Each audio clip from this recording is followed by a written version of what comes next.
One, two, three, four.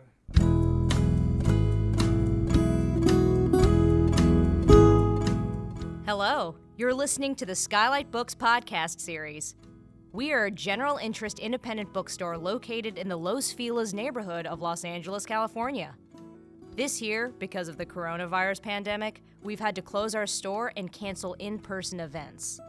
But SKYLIT is your neighborhood bookstore, and we are finding ways to create community even while we're far apart.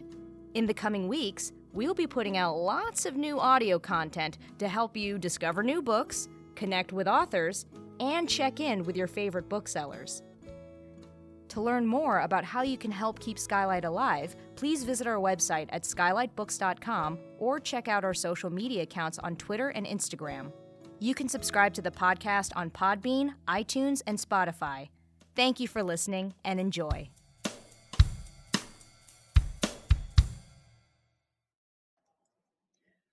Hello, lovely SKYLIT listeners. Welcome back to SKYLIT. This is the SKYLIT Books podcast series.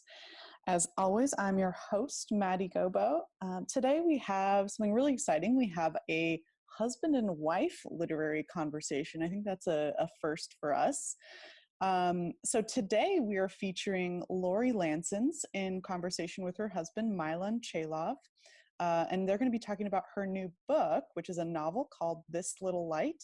I'm going to go ahead and introduce them, and then we'll let them take it away. All right, Lori Lansens worked as a screenwriter before she burst onto the literary scene in 2002 with her first novel, Rush Home Road. Published in 11 countries, it received rave reviews around the world and went on to become a bestseller in a number of territories.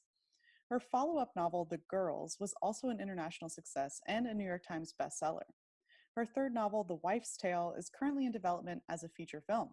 Her fourth novel, The Mountain Story, debuted on the bestseller list in Canada, received rave reviews, and sold internationally as well. This Little Light, her latest novel, has been optioned for TV by Universal. Congratulations, Lori. Milan Cheylov and Lori Lansens have been married for 35 years, produced 2 children together, and they've been supporting each other in artistic endeavors since they met in their early 20s. Back in Toronto, where they lived before immigrating to the US, they made short films and ran a theater company together. They've lived in California for 14 years and became citizens in 2015. Milan is a producer-director who's worked in the film industry for decades and directed hundreds of hours of TV shows like 24, Dexter, Prison Break, and recently he was a director-producer on Station 19 for ABC. Welcome to the program, Lori and Milan. Thanks, Maddie. It's great to be here, and thank you for having us. Thank you very much. Delighted. So are we. So are we, yeah. So I am going to start with this short reading.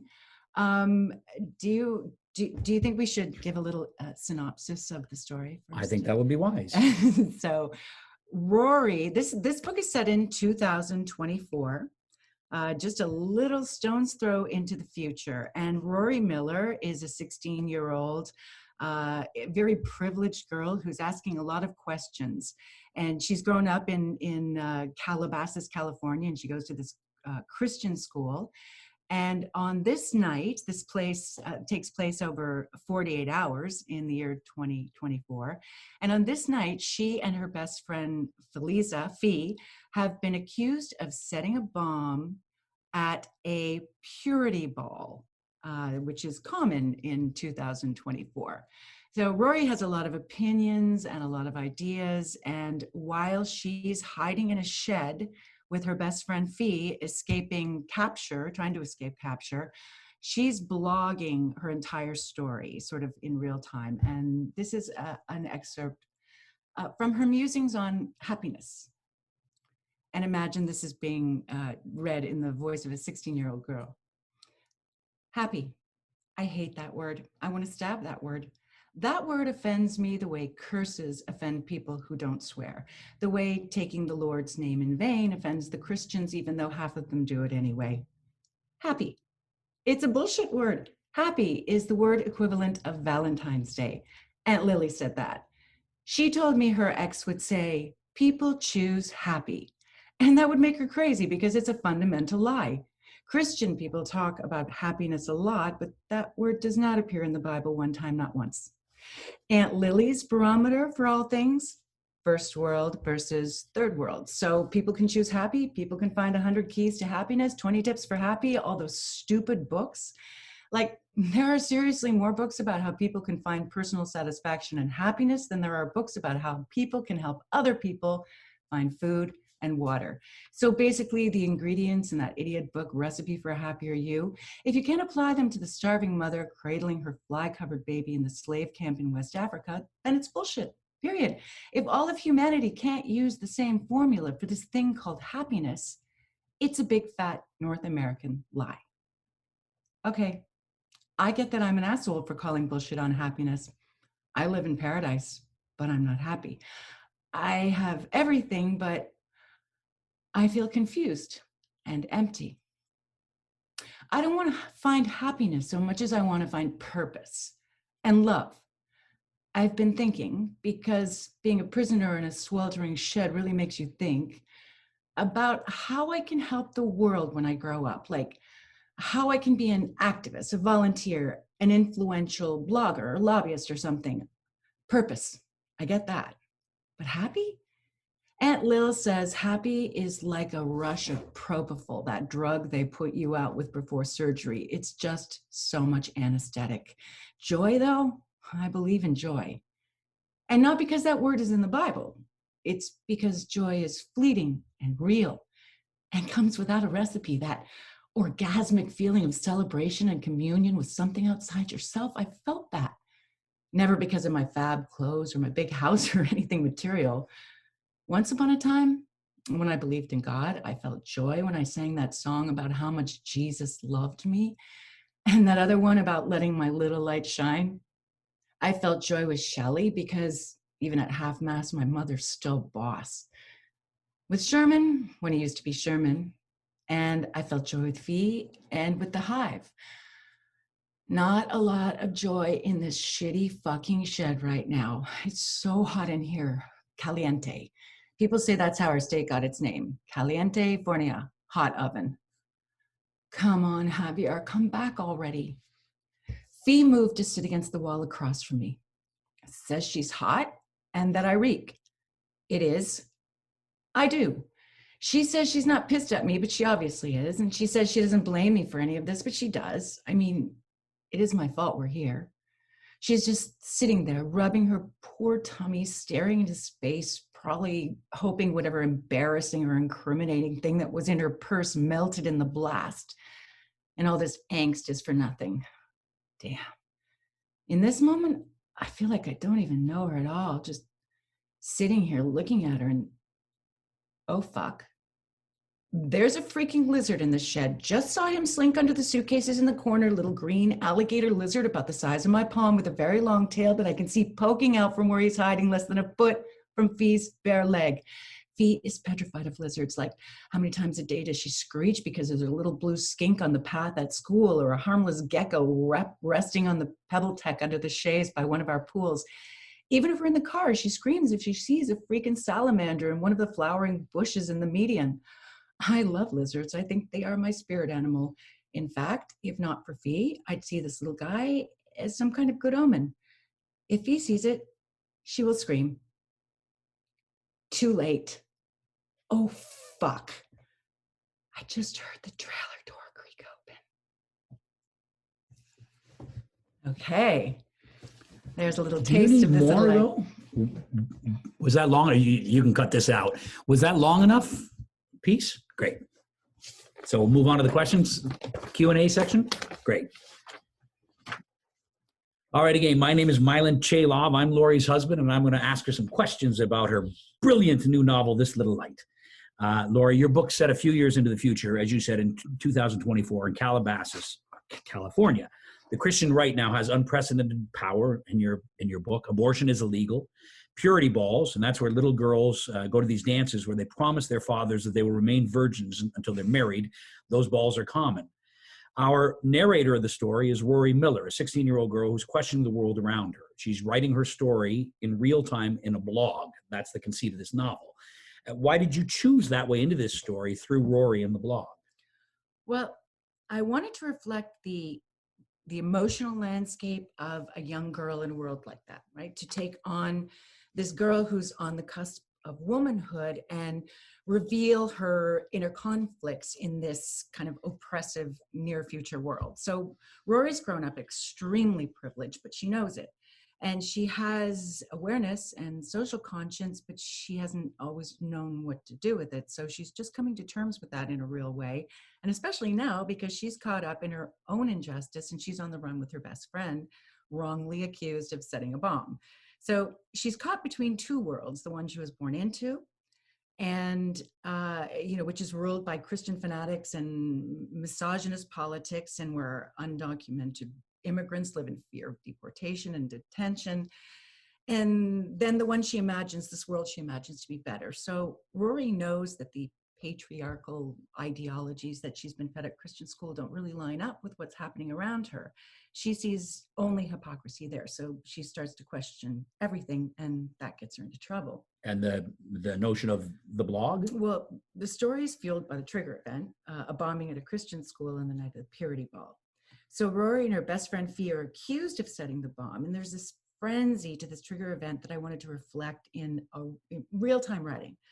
So it's also part of a sort of reflection of the real-time storytelling that especially young people use to communicate now, like Twitter, Instagram, Snapchat.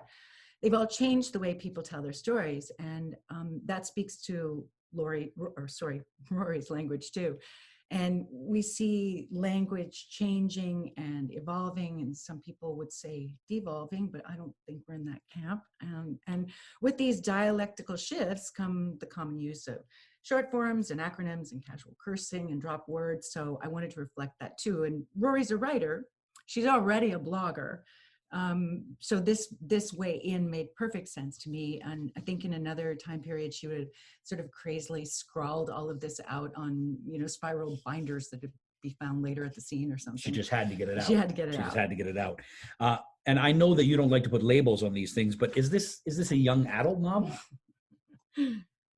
That question's come up a few times. But back when I was first writing it, I thought of Holden Caulfield. I remember talking to you about that then, and the idea that the Catcher in the Rye is, an examination of youthful angst, and it's really important that I wanted to reflect that same sort of angst with Rory, and I didn't think of it so much as age dependent, sort of like The Catcher in the Rye. I thought it's a novel about a young adult in that spirit, but that I felt that her voice and the predicament she's in, and the big questions she's asking, the universal questions about power and privilege and finding a footing in a world that kind of feels like crap. I didn't feel like that was really age dependent. I wonder if Salinger, if he was writing his book now today, would have made Holden Caulfield a blogger. Yeah, right. I wonder. It's I wonder how would he have told that story? Would he have what would taken have that made conceit sense? too? Because it is essentially a diary is a blog. It's the same thing. Yeah. The book is the setting, Calabasas, which many people know from Keeping Up With. We lived there for about 3 years, and for 10 years prior to that, we lived in the town beside. We didn't obviously live in that world behind the gates with the likes of Rory and the Hive and Kim and Kendall and the rest. We didn't hang out with those stars. So why did you set your story there among the celebrities and the ultra rich and famous and the Kardashians down the road? Well, first of all, I had to mention the Kardashians. That's come up a couple of times too. To set the story in Calabasas and not reference the Kardashians would have been bizarre. But I remember when we first moved to the area, and one of the kids told us that he had a classmate who lived like behind the gates, behind the gates, behind the gates. Triple gates? Triple gates. And that's what we were saying. Wait, triple gates? And, it was at that massive community that we still never been. So. At a town that has almost no crime. Right. You need 3 gates. And I think even then I started imagining and sort of, writing notes to myself about this place. And really what I was thinking is, how does a kid grow up in a bubble like that? What happens? What do they think? How do they see the world? How can they be influenced? What is their social conscience? So I think I started taking notes about that then. And this little light is fiction, obviously. So the Calabasas in my novel is a hyperbolized version of the real Calabasas. But Bloomberg this year called it the richest city in America. You know, Drake wrote a song about it. Hundreds of celebrities live there. And It was in the news last week with Jake Paul. Jake Paul, Having his because he had big that party. big party, and thankfully the mayor came out and, you know, sort of denounced him for it. But I really wanted to look at this near future world among kind of the most privileged people, but especially looking at it through the eyes of teenagers. And, you know, because I'd been observing it and I've been curious about it for so long, and I really wanted to pluck that character out and reveal this kind of little light of consciousness that's growing inside this girl, this very privileged girl who starts to question her existence in a really personal way. And she starts to look at the larger issues of social disparity, anti-choice laws, immigration laws. Everything goes into overdrive when, you know, Fia and she go on the run, unjustly accused of this terrifying thing. But finding the voice of Rory in this privileged setting is something that gave me hope as I was writing. I remember you started writing this book in 2015, shortly after we became Americans and shortly after Donald Trump announced that he was going to run. Those things were not connected in any way. We want you guys to know that. Well, why did you choose 2024 as a setting for the book that you started writing in 2015? Well, I started writing a book, as you know, that book in reaction to that announcement, because I was appalled by the idea that a person whose foul opinions about women and people of color, immigrants, I wasn't really shocked, but I was outraged that this person was being supported by so many, but especially by the Christian right. You know, he's being lauded and held aloft by people who are supposed to be following Christ's teachings of love and inclusion and fellowship. And why the near future as opposed to the distance? Because I really wanted to write with a sense of urgency about something that demands urgency. And even at that time, I feared that the country could become unrecognizable in a very kind of short amount of time in the hands of a person like this. And I remember we talked about this early on when I was, you know, talking about writing. Is it an allegory? Is it dystopian? Is it speculative? Who cares? And just write it sort of thing. But I didn't set out really to predict a future, but to sort of independently construct one in this world where Christian fanatics really dominate the landscape. I mean, I know well that you have your own history with religious hypocrites and that figures into all of your novels, but especially in This Little Light, I think it really plays such a huge, obvious role. Yeah, I mean, that's where the outrage comes in. But I was raised Catholic in a small farming community in southwestern Ontario. Canada. And our parish priest molested little girls in that community for decades. He pled guilty to 47 counts of child molestation, but we know there were many, many more. We didn't know the extent of it then. Some girls did. But we called him Father Feeler because he was so touchy with all of the girls, just sort of openly in plain sight. Girls whispered, and in middle school, I think when you reach middle school, his sort of intentions became clear, but it'd be years beyond that before the truth of his assaults really, really came to light. And then years beyond that before people would actually accept it too. It's true. It's true because people were at that time going to the authorities, to their parents, and they were not believed or their stories were dismissed. And he was moved frequently within parishes within a few miles of each other for decades. Shameful. And so that kind of betrayal sort of, I was religious. I cared about God. I loved the teachings of Jesus, and nothing about what was happening in my life was connecting. I couldn't reconcile what I was learning with what I was feeling and seeing. And I think when Donald Trump announced his candidacy, and again the Christians were jumping up and down, encouraging and supporting, that really just caused outrage for me. And I think that as much as anything is where Rory's voice came from. And also we've had a house full of teenagers for years, so that voice was so present for you. So many years. Just like it just feels like, because our daughter is 2.5 years older or younger than our son. So, we reach teenager, and it's just this protracted thing. And We're still in it. And teenagers around all the time, our kids and And they other have such kids. strong opinions, They all strong have voices. such strong opinions. And I really appreciate that through them. If we didn't have kids right now, I don't know how much we would understand about them, because they're so unique, so different from, we didn't grow up with technology. We're old, and, having them has helped me stay curious and interested about youth. And honestly, when I hear them talk, and when I hear their outrage and anger, and resistance and protest, again, that gives me hope. A brief aside, a story. Our daughter turned 18 yesterday, and she told us a story. Somebody had written in, and they had questioned the use of Lori in the book. She used the word probably quite a bit. It's probably going to happen. Somebody's probably going to PROLLY. And somebody had written in and said, well, nobody would use that word. And our daughter, Natasha, who, as I said, just turned 18, is very strong-willed, said, that woman doesn't know what she's talking about, so she should probably shut the fuck up. Strong opinion. Oh, I'm sorry. SKYLIT Books does not condone the use of that language.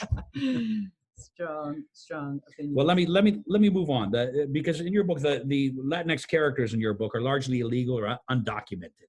Mostly they're household service workers that Rory has some contact with.